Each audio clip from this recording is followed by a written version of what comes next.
Hi, I'm Liz. People come to Havana looking for the real Cuba, and this is what they do. But this is not my Cuba.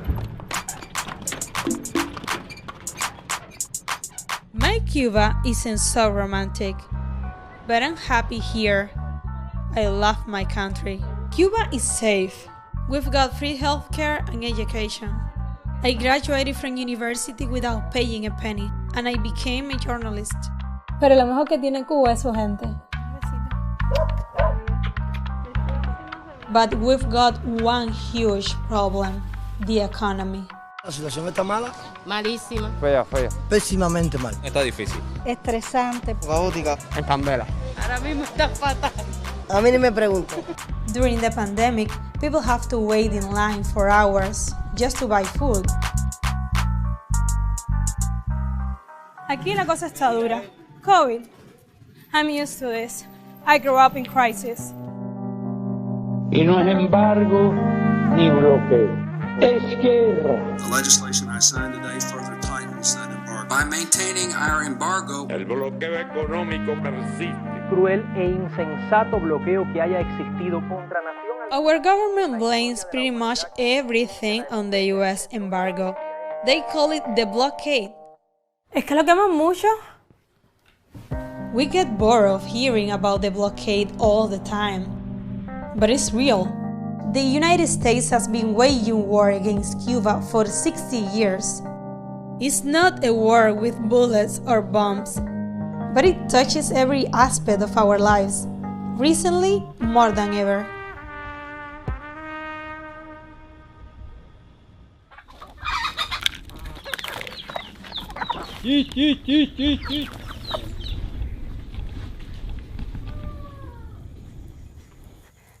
¿Cómo está Ernesto? Buenos días. ¿Está listo para trabajar en el campo hoy? Cómo no, voy a trabajar ahora.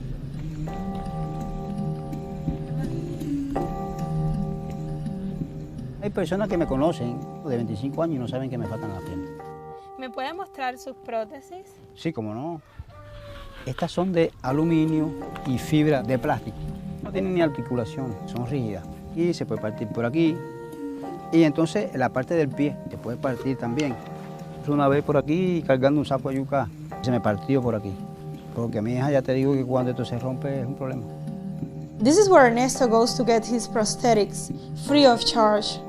But Ernesto can't get the specialized prosthetics he needs, because it's illegal for Cuba to buy them. ¿Y existen unas prótesis un poco más resistentes que a usted le pudieran servir más? Existen unas prótesis más resistentes, con más calidad. Caminaría mejor, incluso podía trabajar mucho más, pero no tenemos acceso a ella por el bloqueo. Ernesto doesn't complain. In Cuba, we've lived with scarcity for so many years, we take it for granted. The blockade is the longest trade embargo in modern history. It isn't motivated by concerns about human rights. It's about money and power. Until 1959, Cuba was like a US colony. Our economy was controlled by US companies, corrupt politicians, and the mafia. After the revolution, Cuba nationalized the US companies. We claim our sovereignty, our right to govern ourselves. The government gave basic rights to the majority: women, black people, campesinos, the working class.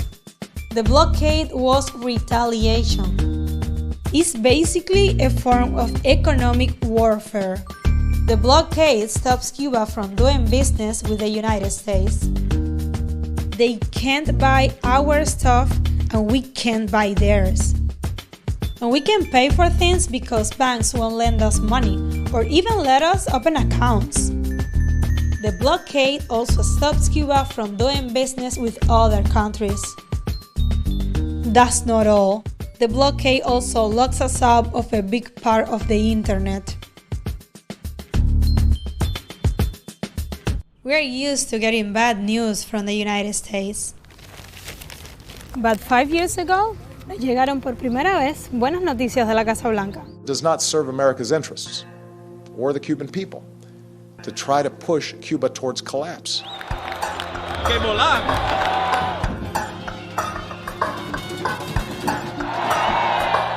Obama announced new relations with Cuba. He began by loosening the blockade. U.S. airlines and cruise ships started taking tourists to Havana. Business was booming.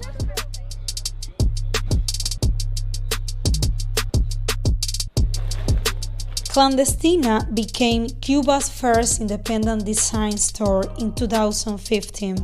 Idania is Clandestina's co-founder. She started the store after Cuba opened its economy to private business. Clandestina pretende establecer el trabajo de los jóvenes diseñadores cubanos.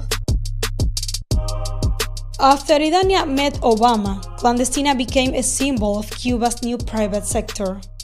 Havana was like overcrowded, celebrities, musicians, politicians, everybody. It was insane. Chanel runway, Fast and the Furious shooting, Rolling Stone concert. The mood was anything is possible, all this sense of change, and finally to be aware of I have a future here. I can stay here, I don't have to leave my country.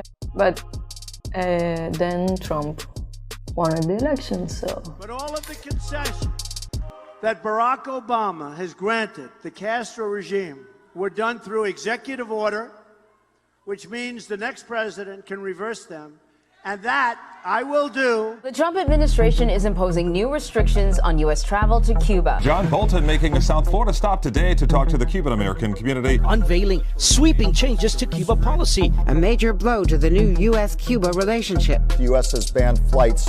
All families to leave Cuba. The U.S. government will also ban trips by cruise ships. They'll have to go after their finances. Limiting the amount of money, fresh U.S. sanctions. It's part of a trend.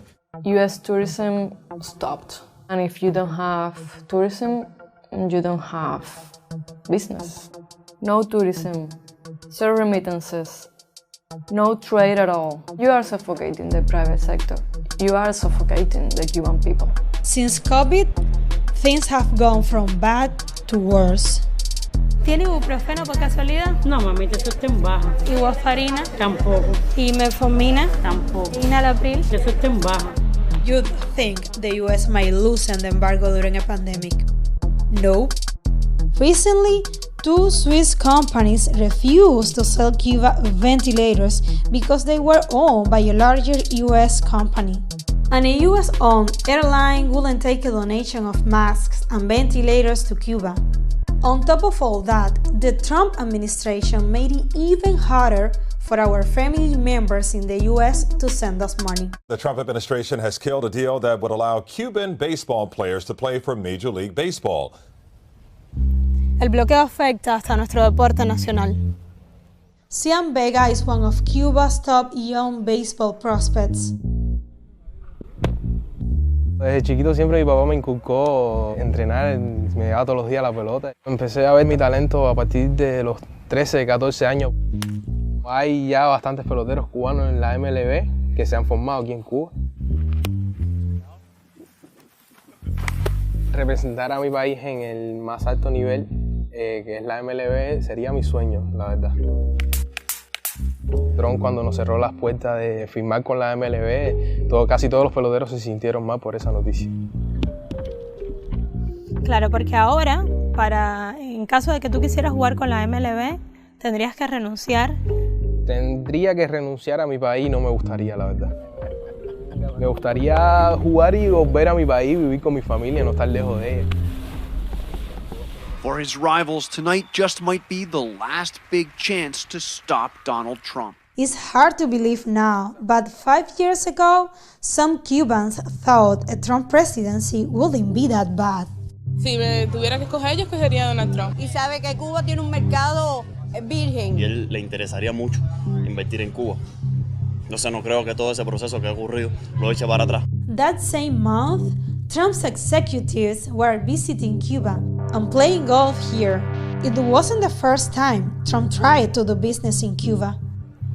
This is the website for La Oficina Cubana de Propiedad Industrial. It's where foreign companies apply to do business in Cuba. In 2008, Trump registered his brand name for hotels, casinos, beauty contests, television programs, and golf courses. I'm okay with the Cuba situation, but I want to tell you they should be making a good deal. So, what or who made Trump change his position on Cuba? Guys, we have a con artist as the front runner in the Republican Party. Thank God he has really large ears, the biggest ears I've ever seen. And you know what they say about men with small hands? Rubio, total lightweight. If he hadn't inherited $200 million, you know where Donald Trump would be right now? No, selling watches in Manhattan. Trump's fight with Rubio didn't last long. A man that's really become a friend of mine, Senator Marco Rubio. Great guy. After Trump won, they became allies. Trump let Rubio pick his Latin American team, and Rubio wrote Trump's new Cuba policy. I have wonderful memories from our visit during the campaign. I was right before the election. I guess it worked, right? Trump's war in Cuba has won him the support of powerful Cuban American businessmen and politicians like Marco Rubio. They helped him win Florida, the country's biggest swing state, in 2016. And Trump believes this is the way to win again in 2020. I'm Cuban and support Trump. I am so thrilled to be back here with all of my friends in Little Havana. When US presidents say they are talking to the Cuban people, they're not talking to us. Because we don't get to vote in Florida. Pero los cubanos no cogemos lucha con la política de los Estados Unidos. El bloqueo está ahí y punto. Así que para adelante, que no hay más nada.